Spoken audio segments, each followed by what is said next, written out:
ঘটে যাওয়া গল্পগুলো আসলে শোনার পর গা শিউরে দিয়ে ওঠে। আরো কিছু শিউরিতে সেটা না বললেই নয়, সেটা আপনারা এখন ওর মুখ থেকেই শুনে নেন। আমি বলে দিলে তো কোনো টুইস্ট রইল না। আমি হচ্ছে জুবাইর খান। আমার একটা গল্প বলবো। আমি 2005-এর দিকে তখন ইন্ডিয়াতে থাকতাম। তো ইন্ডিয়াতে ঈদের টাইমে ছুটিতে বাড়িতে আসবো। বাড়িতে আসার টাইমে রেলের টিকিট কাটি। তো রেলের ছাড়ার টাইম ছিল 6টা। তো আমি বাসা থেকে বেরোয় যাই তাড়াতাড়ি, যে রেল যাতে আমার মিস না হয়। ওই দিন একটা ওই লাস্ট রেল ওইটাই ছিল। তো যাওয়ার পথে উঠলাম, ওঠার পর রেল ছাড়ছে, একটু দেরিতে ছাড়ছে, তারপর ছাড়ছে। ছাড়ার পরে যাইতে যাইতে আপনার আমি থাকতাম বোম্বাই থেকে কলকাতাতে হয়ে আসবে, বাংলাদেশে ঢুকবে। তো কলকাতা থেকে একটা মেয়ে উঠলো রেলে উঠে। ওই মেয়েটা হচ্ছে আমার পাশের সিটে ওই মেয়েটা ছিল। ঠিক আছে, ও বাংলাদেশে যাবে। উঠলো, ওঠার পর আধা ঘন্টা যাইতেছিলাম, রেল চলতেছে। রেল যাইতে মোটামুটি 8-9 ঘন্টা লাগবে, মানে বাংলাদেশে ঢুকতে আরো 8-9 ঘন্টা লাগবে। তো ওই টাইমে যাইতে যাইতে পরে মেয়েটা আমার কাছে ছিল পানি ছিল দুই বোতল, ছোট ছোট হাফ লিটারের। তো মেয়েটার পানি ছিল, ভাইয়া পানি পানি খাওয়া যাবে, পানি দিয়ে যাবে।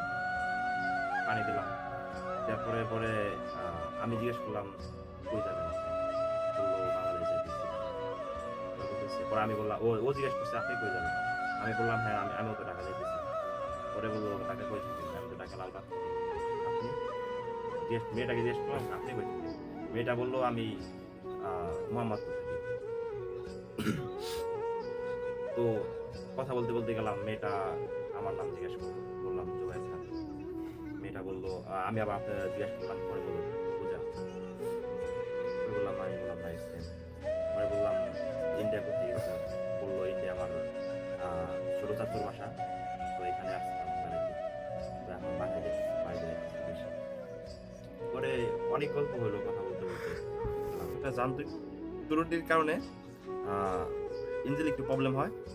তো সেই জন্য ছোট্ট একটা শহর ছিল, ওইখানে আমাদেরকে সবাইকে নেমে যাওয়ার জন্য বলা হয়েছে।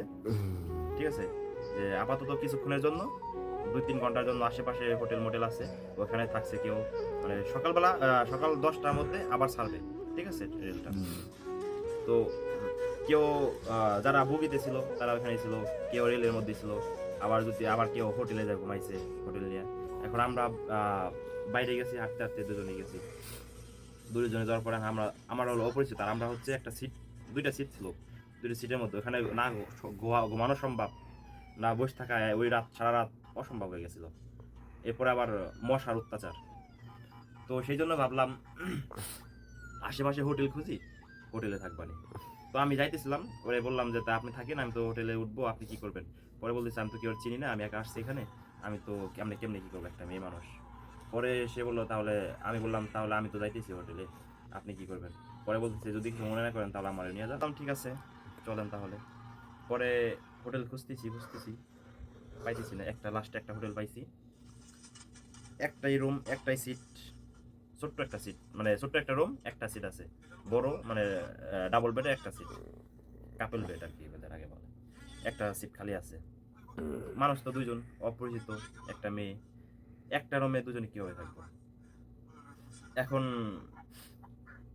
তাদের কাছে বলতেছি না যে আমরা অপরিচিত, কিভাবে থাকবো, প্রবলেম হবে, থাকতে পারবো না। তো সেই জন্য বললাম একটাই রুম নিলাম। আগে তার সাথে আলোচনা করলাম যে রুম তো পাইতেছি না, একটা রুম পাই কি করবো বলেন, এখন তো আমাদের একটা কিছু করতে হবে। পরে বললো আমার মেয়েটা বললো আপনাকে বিশ্বাস করা যায়, মানে আমার কোনো প্রবলেম নাই, যদি আপনি চান তাহলে রুম শেয়ার করতে পারেন। রুম নেওয়ার পরে দুজনেই একটা ওই রুমের ভিতরে গেলাম লাগেজ টাগেজ নিয়ে। তো ভিতরে যাওয়ার পর ভালোই বড়, দুইজন মোটামুটি ভালোভাবে শোয়া যায়। ঠিক আছে, এরকম একটা বেড। তো বালিশ ছিল 3টে। ঠিক আছে, 3টা বালিশ ছিল। পরে বললাম যে ঠিক আছে, ফ্রেশ ট্রেশ হওয়ার পরে ঠিক আছে বললাম, মাঝখানে এই বালিশটা দিয়ে পরে দুজন দুই সাইডে হই। বলে ঠিক আছে সমস্যা নেই। পরে সে এক সাইডে হয়েছে, আমি এক সাইডে শুইলাম। ভালো তো 2টা 3টা বাজে যায়, ঘুম ধরে না। প্রথম কিছুক্ষণ তো দুজনে গল্প করে কাটালাম।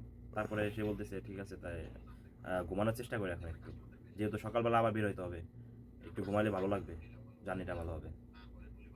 সেই জন্য ঘুমানোর চেষ্টা করছি, সেও গোড়াগড়ি করে, আমিও গোড়াগড়ি করি, কিন্তু ঘুম আসে না কারোই, দুজনই ঘুম আসতেছে না। পরে এরকম করতে করতে সকাল হয়ে গেল। সকালে ওঠার পরে রেলের উদ্দেশ্যে আবার বের হলাম। সকালবেলা বের হয়ে নাস্তা করলাম। নাস্তা করার পরে মানে রেলে উঠছি, ওঠার পরে ফিরে আবার গল্প শুরু হয়েছে, রেল ঠিক হয়েছে, যাইতেছে। ওঠার পরে পরে বলতেছে যে ও তারে জিজ্ঞেস করছি আমি যে আজকে রাতটা যে হোটেলে ছিলেন আমার সাথে কিরকম কাটলো আপনার, অনুভূতিটা কি? জিজ্ঞেস করার জন্য, জানার জন্য। যে পরে বললো যে না ভালো ছিল, আপনি অনেক ভালো একটা ছেলে, আপনাকে বিশ্বাস করা আমার ক্ষতির কিছু হয় না, বা মানে বিশ্বাস করা ঠিক ছিল। পরে গল্প করতে করতে ঢাকা পৌঁছাই গেলাম দুপুরের দিকে, বিকেল হয়ে গেছে, 4টা বাজছে। তো নামার পরে সে লালবাগে সে যাবে মোহাম্মদপুর, আমি যাবো লালবাগ। তো ওই টাইমে সে আমার নাম্বার রাখলো, আমিও তার নাম্বার রাখলাম। পরে 3 দিন পরে মেয়েটা আমাকে ফোন দিয়েছে। আমি ফোনটা ধরার পরে বলছি কে, চিনলাম না তো। পরে বলতেছে মনে করে দেখেন একসাথে রুম শেয়ার করলাম, এরপরে পুরা জার্নি, কলকাতা থেকে পুরা জার্নি করে আসলাম বাংলাদেশে। পরে ও চিনছি কি অবস্থা, কেমন আছেন, এরকম ভাবে কথাবার্তা বললাম। বলার পরে ভালোই অনেকক্ষণ কথা হয়েছে। কথাবার্তার পরে রেগুলার এরপরে কথা হইতো ফোনে, প্রত্যেকটা দিন কথা হইতো ফোনে তার সাথে আমার। তো এরকম কথা বলতে বলতে ভালো লাগা, ভালো জানা। এরপরে একটা সময় এসে বললো তাই আসেন আমাদের মোহাম্মদপুর আসেন, দেখা করি।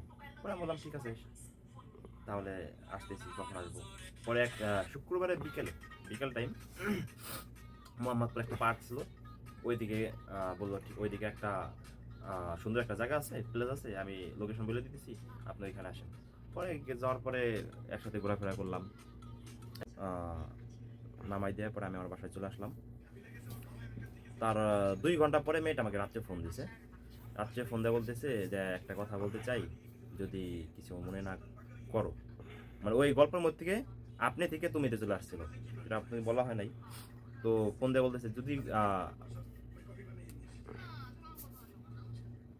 টাইমিং গেছে রে।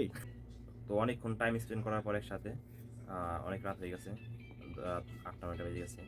তো তখন বললাম যে ঠিক আছে তাহলে, সে বলতেছে তাহলে এখন উঠি, বাসার দিকে চলো। পরে আমি বললাম যে ঠিক আছে তাহলে আপনাকে নামাই দিয়ে পরে আমি বাসায় যাব। পরে তাকে আমি তার বাসার সামনে নামাই দিয়ে পরে আমি বাসায় চলে আসছি। আসার পরে 2 ঘন্টা পরে সে আমাকে ফোন দিছে। ফোন দেওয়ার পরে বলতেছে কি অবস্থা, কেমন আছো, কি করতেছো, তোমার সাথে আমার একটু কথা আছে, ইম্পর্টেন্ট কথা বলতে হবে তোমার সাথে একটু। পরে বললাম কি কথা। বলতেছে না তুমি আমার বাসার সামনে আসো, আমার বাসার সামনে কথা হবে। আমি বলছি এত রাত্রে? বলছে হ্যাঁ এত রাত্রে আসো। আমি বলছি না তাহলে এখন না, কালকে বিকেলে দেখা করি। বলছে না তুমি এখন আসো। বললাম ঠিক আছে যাই। গেলাম। যাওয়ার পরে নিচে নামলো। এরপরে দেখি ওর হাতে পিছনে এক হাতে গোলাপ ফুল। আমি বললাম কাহিনী কি গোলাপ ফুল? এর মধ্যে ওর প্রতি আমারও একটু ভালোবাসা হয়েছে, কিন্তু আমি প্রকাশ করতেছি না বা ওরে বলিও না, ওরকম ভাবে এখন ওই করি নাই যে কি মনে করবে, কারণ ও হচ্ছে হিন্দু, পূজা আগে নাম বলছে, ও হচ্ছে হিন্দু, আমি হচ্ছে মুসলমান। তো যাই হোক, আমার ওরও ভালো লাগে, ওরও ভালো লাগছে আমার। তো আমার আগে ও প্রপোজ করে দিল ওই দিনকে রাত্রে গোলাপ ফুল নিয়ে। আমি তো অবাক হয়ে তাকায় আছি, একটা মেয়ে আমাকে প্রপোজ করতেছে। এরপরে ঠিক আছে, প্রপোজ শেষ হলো, কিছুক্ষণ গল্প হলো। পাশে একটা ফুচকার দোকান ছিল অল্প একটু দূরে, ওখানে যে ফুচকা খাওয়ার পরে আবার তাকে বাসায় নামাই দিয়ে আমি চলে আসলাম। ওই দিন সারাটা রাত কথা বলছি, একটা মুহূর্তের জন্য মনে করেন ফোন কাটি নেই, লাইনে সারা রাত একটুর জন্য ঘুমাই নেই। সকাল 7টা পর্যন্ত কথা বলছি, দেন ঘুমাইছি। তো এরকম ভাবে কাটতেছে, অনেকদিন কেটে গেল।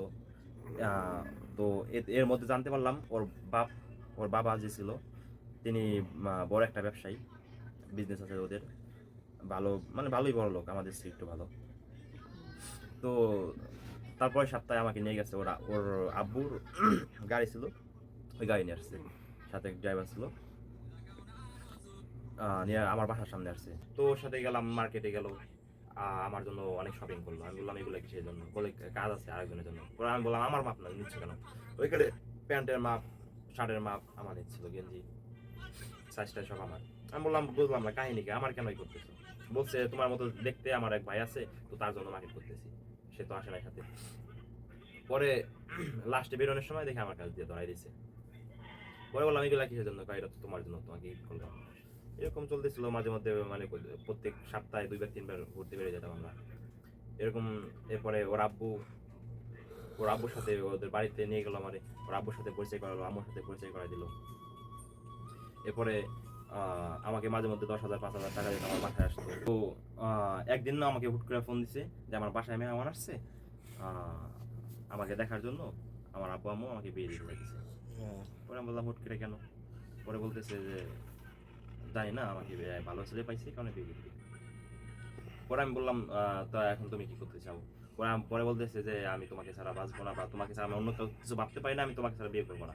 আমি মুসলমান হবো, আমি তোমার কাছে একবারের জন্য চলে আসবো, তুমি যা বলবা তাই হবে, তুমি যা বলবা তাই শুনবো, কিন্তু তোমাকে ছাড়া আমি অন্য কিছু চাই না। পরে আমি বললাম পাগল হয়েও না, দেখি কি করা যায়। পরে সাথে সাথে ফোন কেটে দিলাম আমি।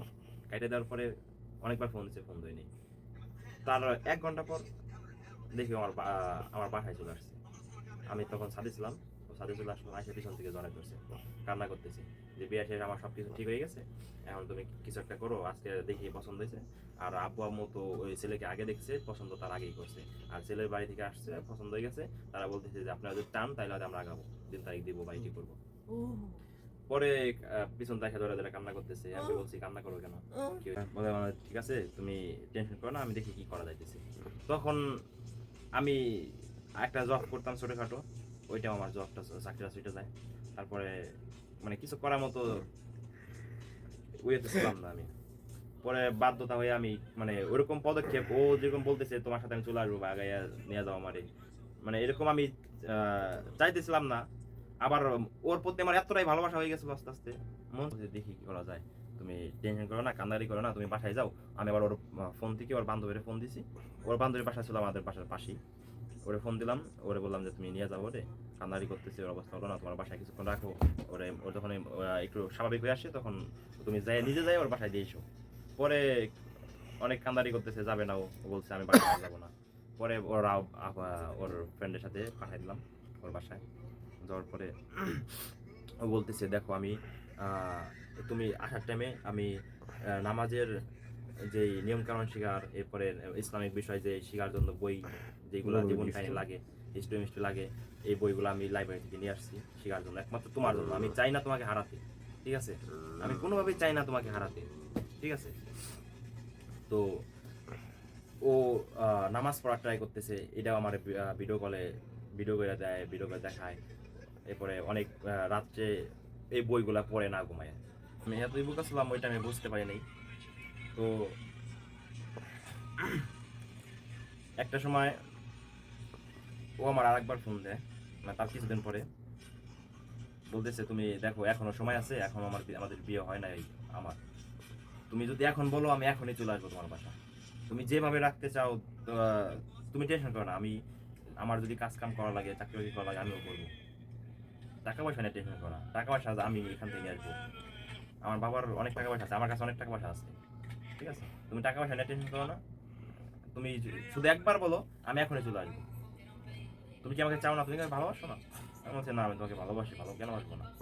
পরে বলছে তাহলে কেন এরকম করতেছো আমার সাথে? আমি বলতেছি আমি তোমার সাথে চলে আসতে রাজি, তুমি কেন চাইতেছো না? তুমি কেন বলতেছো না যে হ্যাঁ? তুমি কোনো কথাই বলতেছো না।